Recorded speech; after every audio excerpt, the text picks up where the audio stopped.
It's Mocktail Monday, and today's drink features a very odd couple.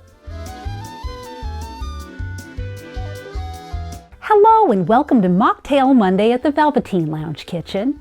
Today's drink features both coffee and tea, which sounds like it would rip the fabric of time and space, but it's actually quite tasty.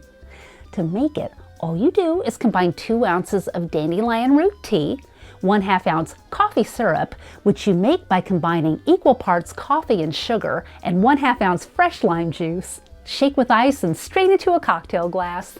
It's like dogs and cats living together. Mass hysteria. Thank you for visiting the Velveteen Lounge Kitchen. Be sure to visit our Facebook page for lovely libations, liquored up live broadcasts, and more. And don't forget to visit our website for even more recipes and fabulous merchandise. It's always happy hour at the Velveteen Lounge Kitchen.